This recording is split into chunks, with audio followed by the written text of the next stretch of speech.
Hello, everybody, and welcome to this product expert fireside that we are running here at ProdPad. This is a series of webinars that we run, and so if you take a look back at prodpad.com/webinars, you'll find a big list of all the ones of these that we've run in the past, basically month on month for years now. So we've had all sorts of interesting experts coming along, and that's what this really is. It's a chance to bring in amazing experts from the wider product management world and have a chat about interesting insights that they've collected from their experiences over the years. There's a real focus on the content and the learning and the sharing. So today is going to be recorded and you will have a chance to ask questions. So drop them into the chat or into the Q&A. And every time we do this, we always bring in an expert who's here to share their experience. And today we're joined by Stephanie Ockerman, who is joining us from Costa Rica. We're going to be talking about how her surfing practice has informed her insights about product management and things like business agility and leadership as well. So yeah, should be a really interesting session. Wondering if anybody here is also a surfer or into similar sorts of sports. I always love talking to product people about what they do on the side to keep them entertained. And in the meantime, before we kick off and do a full intro, I want to tell you a little bit about ProdPad and what we're building here. As a lot of you probably know, myself, and my co-founder Simon, we're both product people ourselves when we needed a tool to do our own job and it just didn't exist. And so what we've created is ProdPad, and it's now being used by thousands of teams around the world. And basically, ProdPad is a tool that basically creates this single source of truth for all the product decisions that you make in a day to day, and helps your team stay agile, helps your team stay focused on the problems that are there to be solved, the goals that you are aligning around, and making sure that you're thinking in an experimentation led way. So it's a tool that you can try for free. We have a free trial. You can jump in, and we even have a sandbox mode that you can access. And basically, the sandbox mode is preloaded with example data like roadmaps. If you want to see a now, next, later roadmap and OKRs in conjunction and how they all play together, you can jump into the sandbox, play around, even move things around, and get a sense as to how it's going to work for you. And our team is made up of product people, right? It was founded by us two product people. Myself and Simon were originally founders of Mind the Product, a big community of product people as well. And we've surrounded ourselves with product minds, and that's what you get when you reach out to us here at ProdPad. So if you have any feedback or want to talk about how it fits your use case, reach out and we'll hook you up with a demo of your own. Um, one last thing that I want to mention is what we've been working on. So some of you might have already been trying this out and has seen how this can work for you, but we've built what we're calling the ProdPad Copilot. It's an AI agent, an AI assistant that lives within ProdPad and helps you do a number of different things, right? So it knows all of what's in your vision and your goals and, what your roadmap is made up of and what you've tried and what you haven't tried. It knows what your customers have asked for. It knows all the ideas in your backlog. And so you can use it as a sidekick. You can ask it things like, hey, can you help build out this product vision? Or can you tell me if this roadmap is aligned with this vision? Or can you summarize everything that so-and-so has said and then tell me if there's anything on the roadmap that I should give them heads up about? So lots of different use cases. Would love to hear if anybody here has any particular use cases that they'd like to see with it or that they are using with it as well.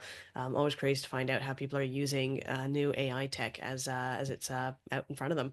With that in mind, I'm going to jump over and do an intro to Stephanie. Stephanie Ockerman is joining us today here from Costa Rica, but she's a business agility specialist. She is a Scrum.org professional Scrum trainer and the co-author of Mastering Professional Scrum. And so for more than 15 years, she's helped customers around across retail, insurance, government, banking, tech. She's helped them all embrace agility and navigate their complex challenges. And what makes Stephanie truly stand out, why I wanted to invite her here today, is that she connects surfing to leadership.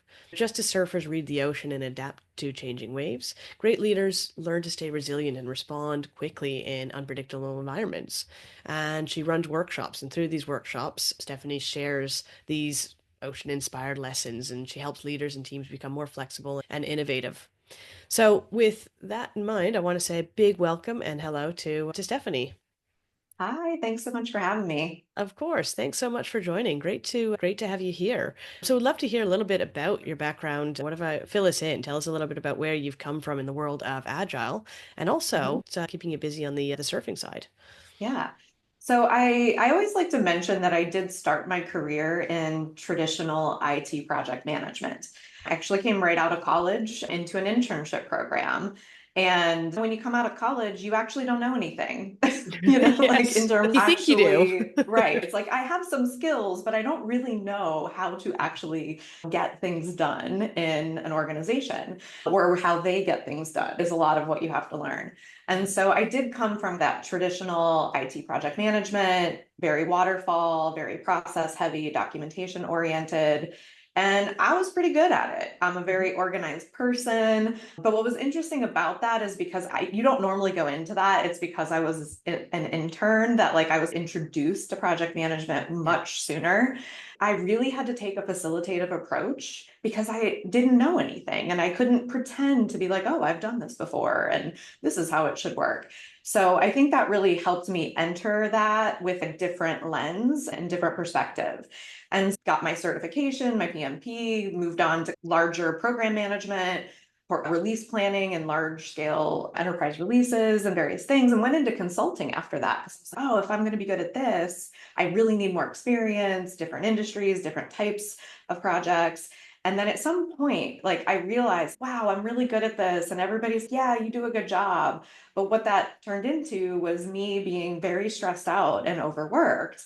And I had this like struggle with, there was always this pressure I felt, whether it was explicitly said or not, to like try to just force things and get people to work overtime when they were being pulled in different directions and all of these things. And I had spent so much time, like what I called my days of playing with spreadsheets, like updating this plan and this plan and filling out change management documents because of course things are always changing. But I didn't know anything different. And one day I was at a client and we were struggling with all the things that people typically struggle with, but it was like an extra stressful situation. And I was talking to a colleague about, hey, like how we're consultants, so we're still like energized and we want to help and we can help them. Hmm. And he mentioned Scrum and agility and gave me a 5 to 10 minute like overview. And I was like, wait, what? This exists? This is how I've always wanted to work. It's what I was naturally trying to do. And so at that point, I really just shifted my career and we got actually approval to do a pilot and kind of went from there. And fast forward and working as a professional Scrum trainer, like really enjoying as an entrepreneur, getting to work with different clients.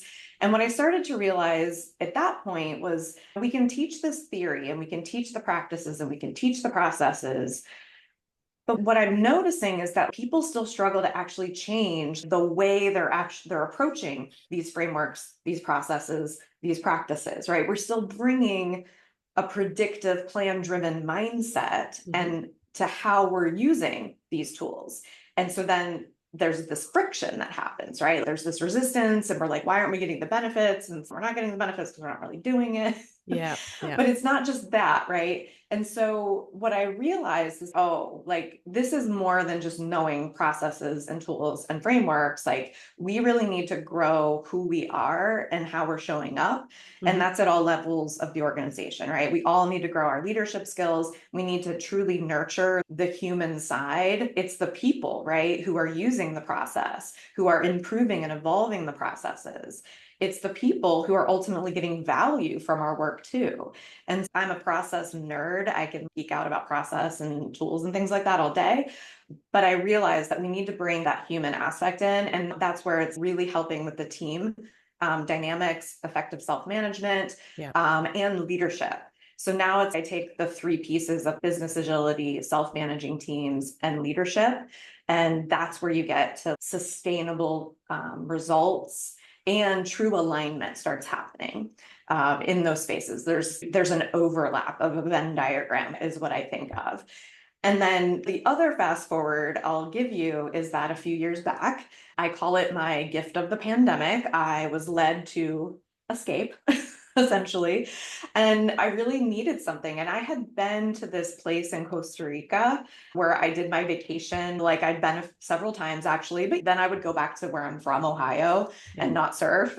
And then I'd go back for vacation. Oh, this is beautiful. The ocean, being surrounded by the jungle, the peacefulness, and this idea of surfing. And so something in me told me in the end of 2020, I was like, I need to go there and I need to feel different. And something tells me surfing is the thing I need to do. And so I spent 10 weeks doing what I call becoming a real surfer, where, like I'm independent, like I can go out on my own, I Hmm. can stay, I know my limits, I know how to practice in a way that it's like reflexivity, where I'm like actually aware and like able to make changes and adapt and go out and feel like I can be independent and improving and staying safe. And that was like the big unlock for me because I'm like, oh, this is what I've been learning for years around what leadership is about, right? This idea, and also then connecting it to agility and this idea of emergent solutions. I'm like, the ocean is a natural emergent system. Hmm. And when we're trying to catch a wave, it's literally like the exact things that we talk about, where all of these variables are coming together to impact how that wave forms and the energy of that wave. And I have to be very present and in my body and sensing and responding. And then you don't really learn to catch waves by catching waves. You learn to catch waves by failing to catch waves. That's the majority of what you're doing. But Yeah. it's like you get knowledge every single time. And so that's like my history with those key points of where I came from and my agility journey and what led me to where I'm at today. And now, like in addition to running professional Scrum training, doing coaching engagements with clients to help them with that Venn diagram of business agility, self-managing teams, and growing leadership at when any and all levels of the organization.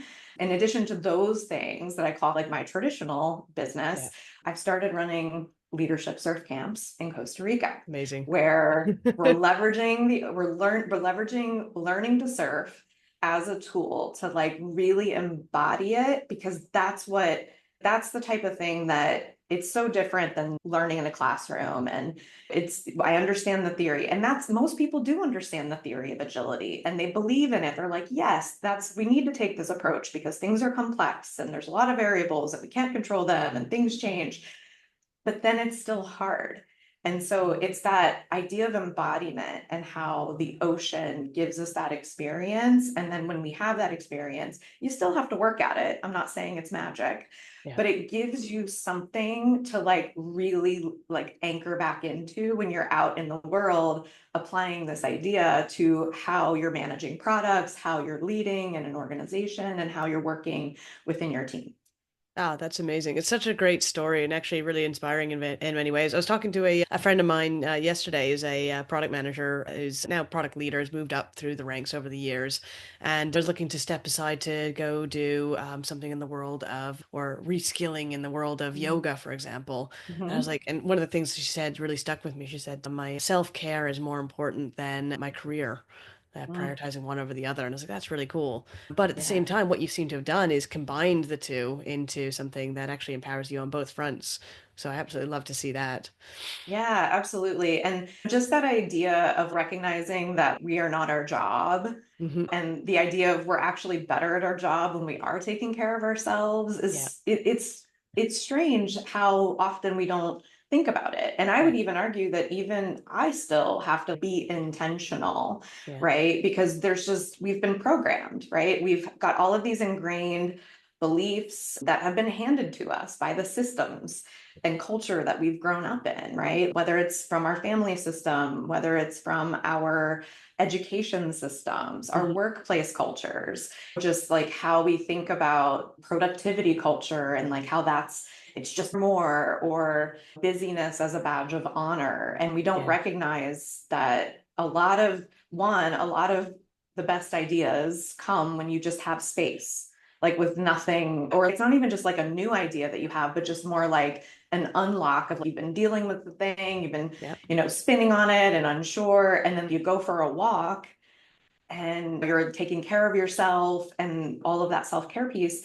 You go out for a walk, I go out into the ocean for a Yeah. surf session, And I come back and I'll be like, this is the answer to that thing. It was a dilemma I was having. I wasn't sure which way to Yep. go.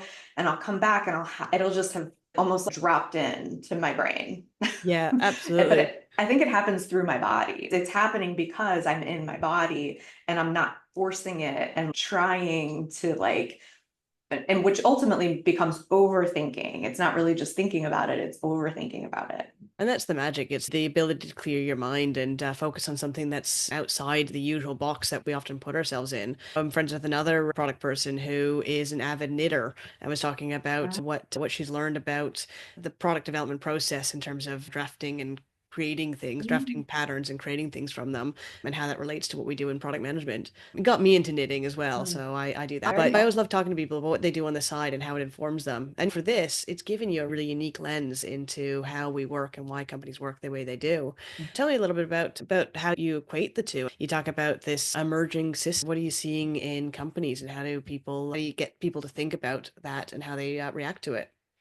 Yeah, it's very interesting because even with very different types of companies, whether it's like a small startup to large multinationals, it doesn't even matter that different industries, the same patterns still show up and they may look different. But when you start to see it, then you're like, okay, this is the plan. This is our fear of uncertainty. This is our worry about getting it wrong. This is our need Mm-hmm. to guarantee something. And that's really just not reality. And I understand it. But so what I'm seeing is this whole idea of emergence is we talk about it, right? Like if you go to most agile training, especially if you're learning about the basics, they'll talk about the best solutions emerge from self-managing teams and this idea of being responsive to change and that it's not about just planning. We need to actually deliver something in order to have value. And then we inspect and adapt. We use all that language. We talk about empiricism. We talk about emergence. But I don't think we really know what it means beyond the theory. And part of that is because there isn't like a 10-step process, right? Mm-hmm. Of do these 10 things and this is your answer. Yeah. And so of course it's hard. I just like to normalize that. Of course it's hard. Yeah. And then you get into the actual many people trying to work together and it becomes harder. And then there's different goals we're moving towards. And this idea of emergence, I think, it's something I talk about when I hear from clients. We want to standardize our agile processes. And we need all the teams using Jira the same way, and we need our roadmaps look the same way. And before in that, and it's getting to the what's the why of that. And ultimately, the answer is usually something around I need to be able to say this and this, and it'll definitely be true. Or it's just like, but there is like a general, yeah, I do need to be able to communicate to our customers, right? We do need to be able to understand our progress. But there's a different way to do that when you don't have this guaranteed 10-step process and this is how it looks for everyone. Yeah. And I think by talking about this idea of emergence, most people, even if they haven't surfed, they've seen a surfer. Maybe they do have experience in the ocean, playing in the waves, and it's like they can connect to that idea of, oh yeah, I understand like that feeling of the energy of the wave. And that's what's happening in your organization. And so I'm not give you like the truth, like I'm not an expert in the physics of how waves form. I've read some Yeah. books, but I couldn't like But repeat it to you. but you don't need to be in order to Right. react to, shoot, I'm in the shallows here and a wave is about to hit me. You learn to brace Exactly. yourself and play with it. And you don't know when it's going to Yeah. happen, but you just got to Yeah. keep a lookout, right? And so it's that idea of you can kind of sense from your experience of, oh yeah, I get that's happening. And Yeah. because I've felt it in my body before, I believe it more. And Hmm. I trust more in this idea of emergence where there's all of these things happening, right, to create the formation of a wave. It's like chaos turns into order to truly form a wave. And as that wave's coming, as a surfer, you're using all of your senses, right? Like you're looking, you're observing, right? So in our organization, we're noticing what's happening in the market. We're looking at what our product teams have been delivering iteratively and what the value is. We're looking at customer data. We're looking at all of this information.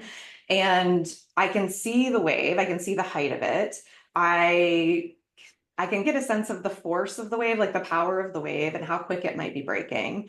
And then but I have to just go for that wave, right? And I have to hope I'm in the right spot and I start paddling at the right time. And then I have to paddle to get enough energy to get into the wave and truly make the drop into the wave without being too far ahead of it where it's going to break on top of me. So it's all of these Yeah. things are happening.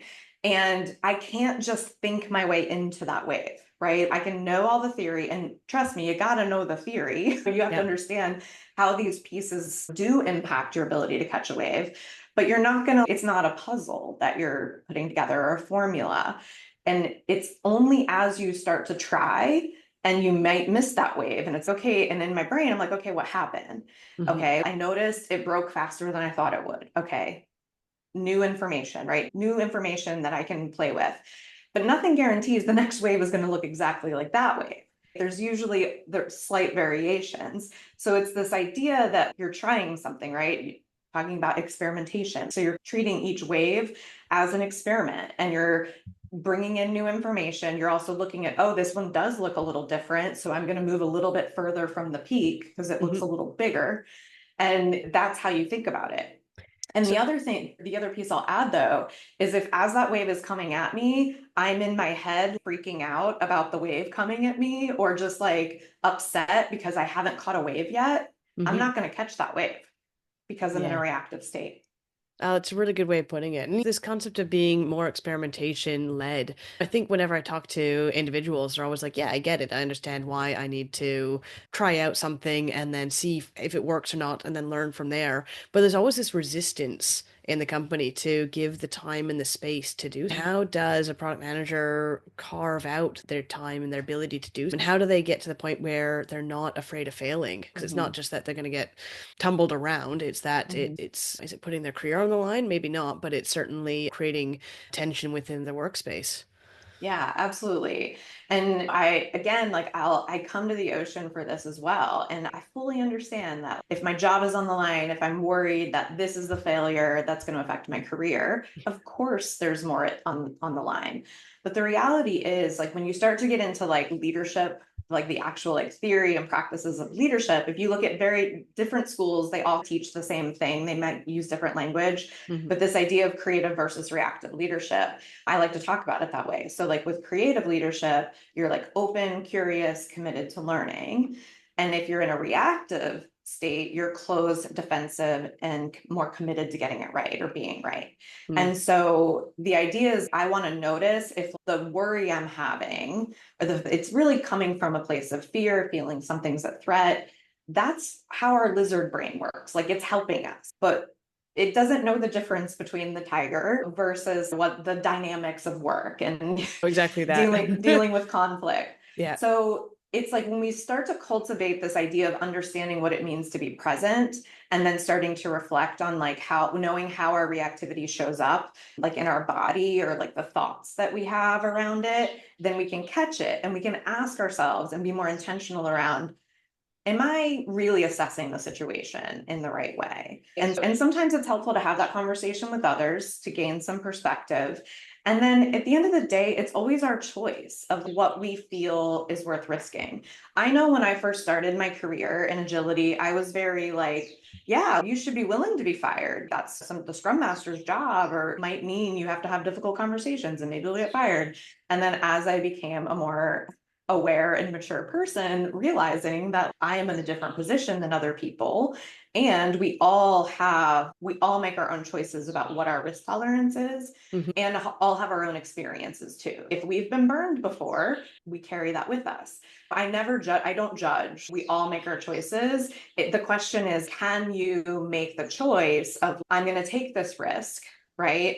Or I'm not going to take this risk, but here's how I'm still going to show up in integrity and trying to learn and experiment and try to be able to adapt if we need to. So it's like when we ground ourselves, get present, we can have a more like meaningful understanding of the situation and ourselves in that situation. We can get input from others if it's supportive, but then we can take responsibility for that choice and also know that no choice is the only choice, right? Something's going to happen and then the next wave's going to come.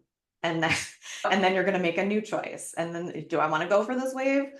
I don't know. This one seems big. Or like, how do I reduce the risk? And there's lots of options, but we don't always see those options when we're in that state of worry, reactivity. Hmm. Yeah, that's a really good point. I know a lot of product people almost sit in paralysis over which decisions to make. Have you ever heard that whole thing that I think it's Bezos originally came up with this, or certainly popularized it, the idea between type 1 decisions and type 2 decisions, one being reversible decisions, the other being irreversible decisions, and Oh, pointing out that actually most decisions are irreversible. So you oh, can make them, and without absolutely sinking the ship, you can undo them. Whereas mhm, some things are irreversible decisions, like if you decide to lay off a whole team or sell the company or do something like that. A lot of times the stuff we do actually is less, not impactful, but less permanent than we often mhm. think.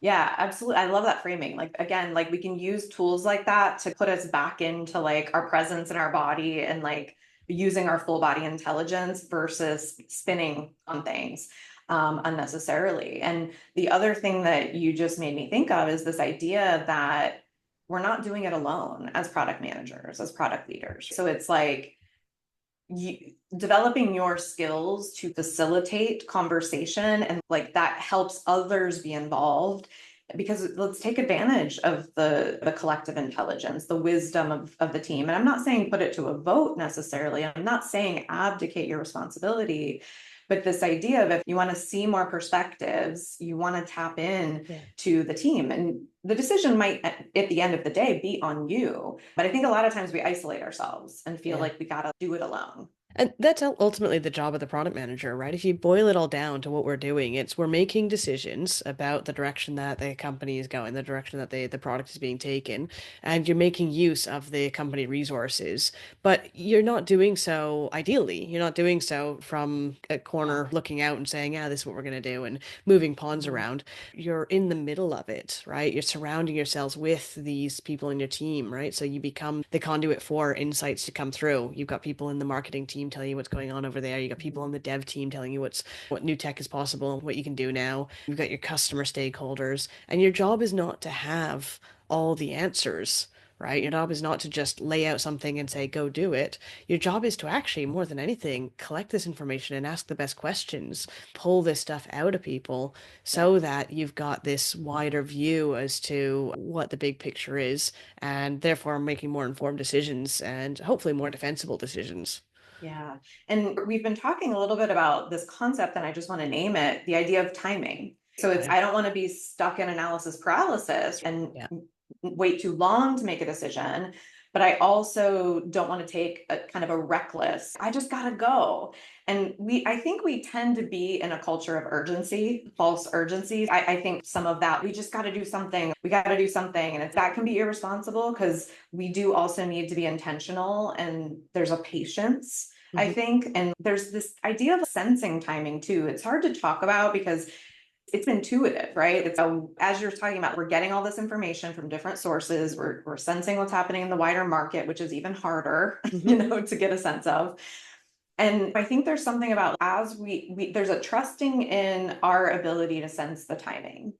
And so I'll bring it back to surfing, of course. There's this idea that like, when you decide to go for the wave, so let's say it's a big wave and I'm a little bit afraid of it, but if I hesitate, I'll tell you what, the wipeout is going to be way worse if I hesitate versus if I commit fully. Okay, I'm going. I might fall, but I'm actually going to commit to going for it.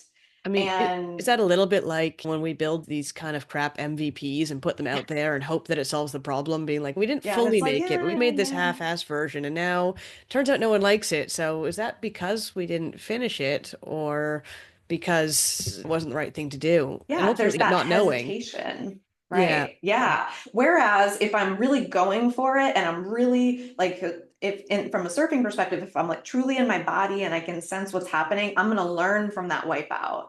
And Yeah. I'm going to learn, okay, here's what I need to do differently next time. Or you know what? That is not the type of wave I should ever go for. Yeah. And Yeah. I've had those too. And but there's also though the idea of being too slow. And this I think comes when we're trying to get it right and perfect and we're overthinking it and we get stuck in that like analysis paralysis. I need to build more to Hmm. make sure that it's successful. And I equate that to the idea of like you wait too long to start paddling and then the energy of the wave just goes over you because you haven't gotten enough speed to match the wave. Yeah. And so there's like the hesitation side of it, and then there's the panic. I didn't fully commit and I panicked at the end.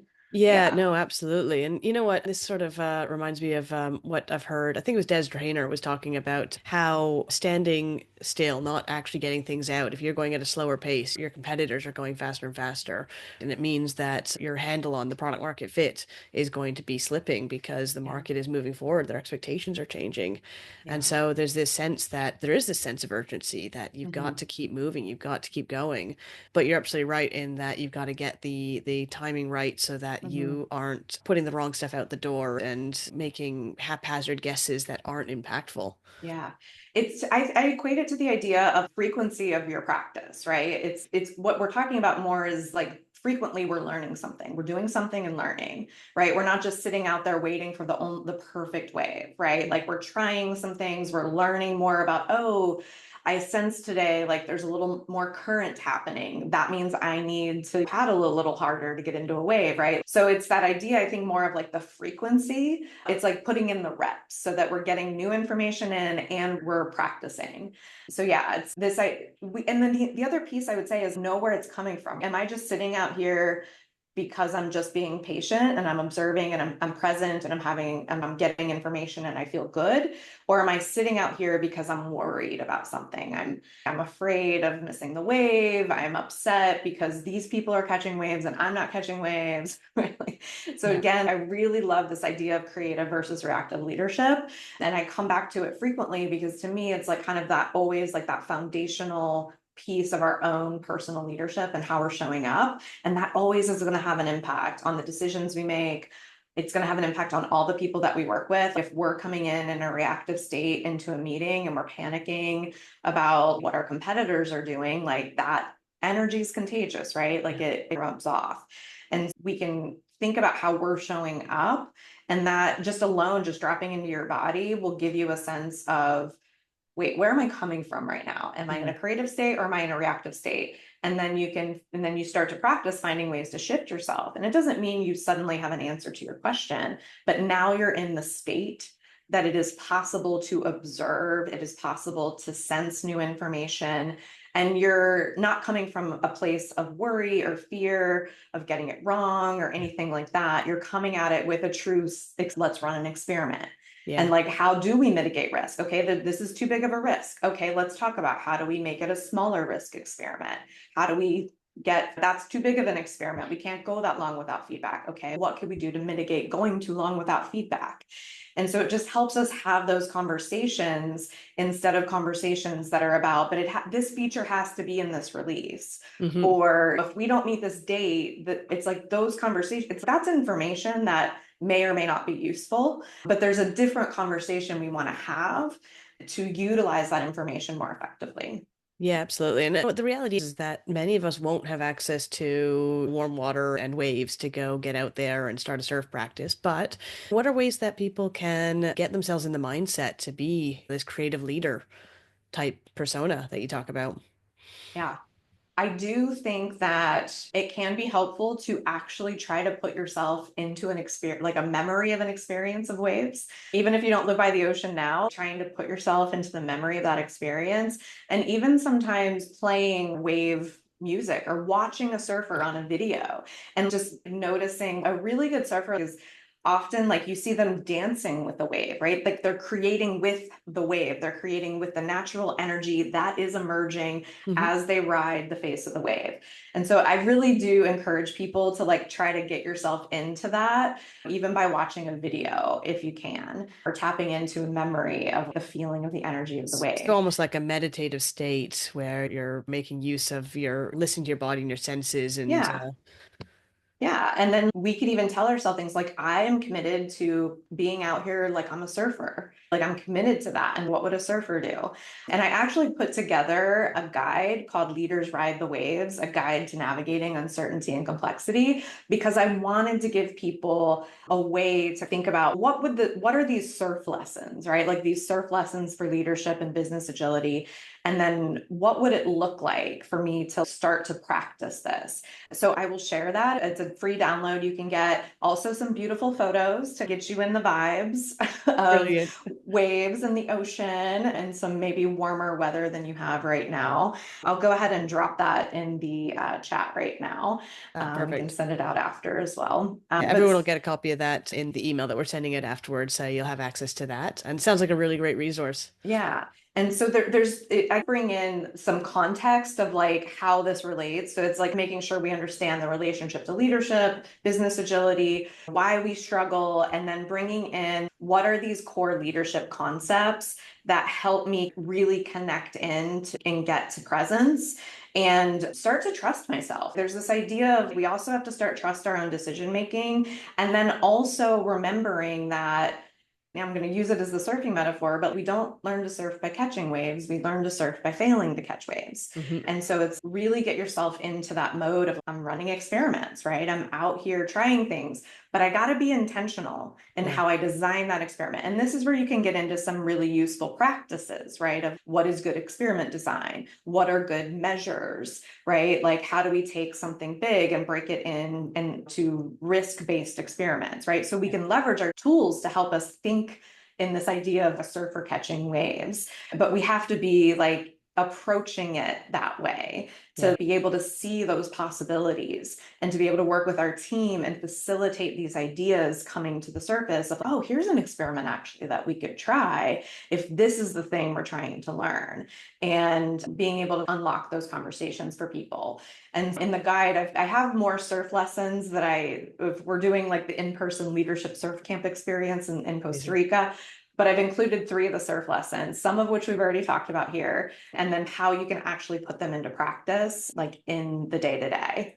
Oh, fantastic. And you mentioned trust, and it brought to mind a conversation that I was having yesterday around how product managers need to trust their gut or trust their hunches, right? And there was a bit of debate about that. What is a hunch? What do we mean by that? How can you just trust your gut over the data, for example? But it's not necessarily about trusting it over data. If you have data that's proving you wrong, then that's Mhm. probably where you should be listening. What is a product manager gut feel? Because you have a gut feel because you've exposed yourself to all the different Right. elements, right? You've Yes. been through releases that have gone Yes. wrong. You've fallen off a Yeah. whole bunch of waves. Yeah. Yeah. You've tried to experiment and it's blown up in your face enough times that you go, this time we're not going to do Mm. that. And that gut Yeah. feel is often this almost innate sense, this innate feeling, but actually it's been informed by your entire life's Yeah. experiences. And oftentimes it's not just from stuff that you've done in the workplace, it's your Mhm. entire world sense of what, when that goes into your gut feel. I was Yeah. saying, a junior person, a junior product manager, you wouldn't trust their gut as much as somebody who's senior, who's battle hardened and weathered and has seen all the different things, has seen all the different ways it could go wrong because they're Yeah. saying, actually, this is what we might need to do, and this is what we might need to change if we're going into this particular approach. Yeah. But it brings to mind how somebody who is in that state of learning is gathering these experiences, which Mhm. later on go and inform how they approach this experimentation agile mindset.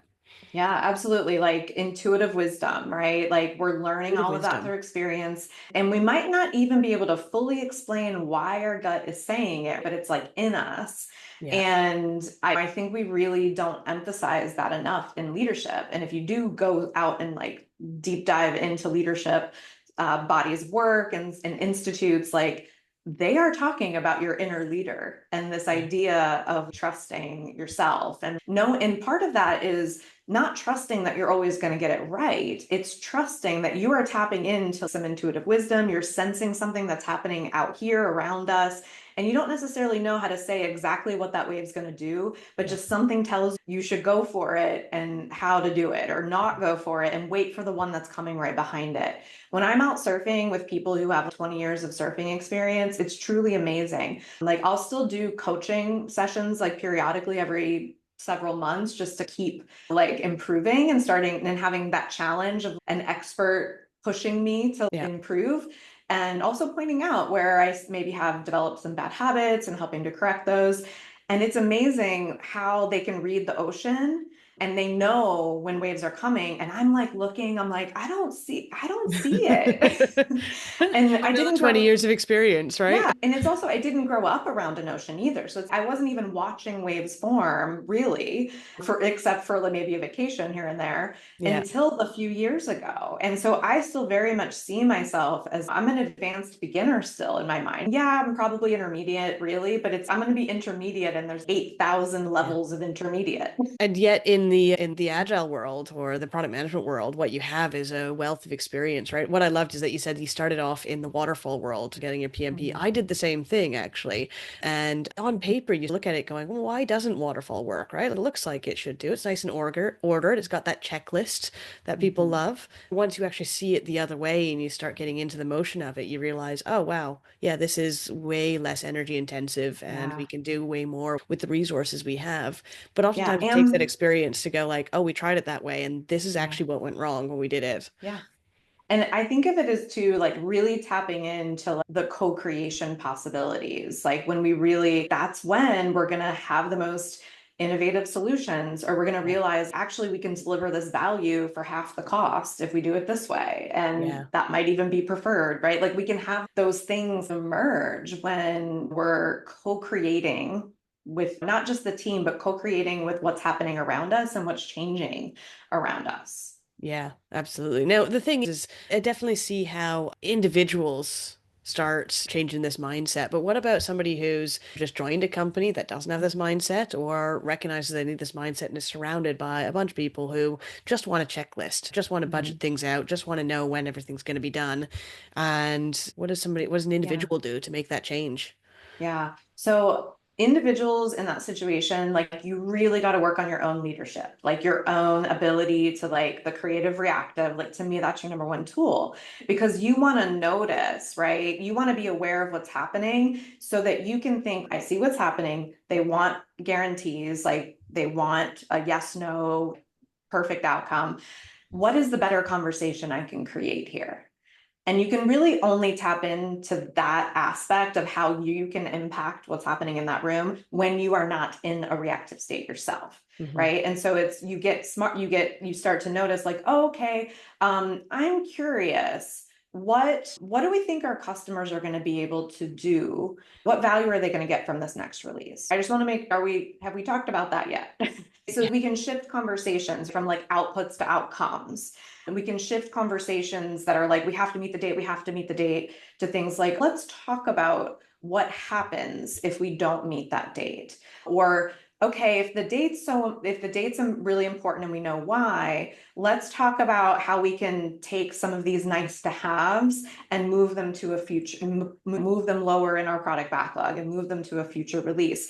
And or maybe get more information from our customers and ask them if you could only have this or this, which would you choose? So there's lots of ways to create that conversation that's really moving us towards the value that we're trying to create, the impact we're trying to create. And like I think of it as like you're interrupting magical thinking in a way that is, I think, useful and respectful and not quite like confrontational. It's just like, how do I help people have better conversations and shift us towards talking about things that are actually helping everybody understand the complexity more and helping me a lot of times as the product person make decisions, right? How do I get the information I need to make decisions, knowing that my job is not going to make every stakeholder happy? Like that's Yeah. not my job. And that's very rare that we do Yeah. that. But it's like, how do I create transparency to what is happening? How do I get the information I need to help me make better decisions and help ensure everybody else is seeing these things differently as well? Yeah, absolutely. And actually, I think we have time for one more question because I know that you had a hard stop at the top of the hour. But one of the things that's a reality in the agile world, and I'm not sure whether there's anything like this in the surfing world, but once you're actually done something, you've finished a release, you've got something out there, teams should take the practice of doing the retroactive Mhm. meeting, right? So how can somebody best reflect on what they're doing as a team and make sure that they're learning from it? Yeah, I do think if we're talking team level, building in some form of regular cadence for reflecting. And Mhm. I think it's helpful to have, you want to bring in from, you want to kind of prep for that too. I think I see a lot of, we have a retro and it's really, it's not deep, right? It's like very surfacey. Hey, do we need to improve anything? Yeah, everything was pretty good. There was this one thing, like, okay, we can do that next time.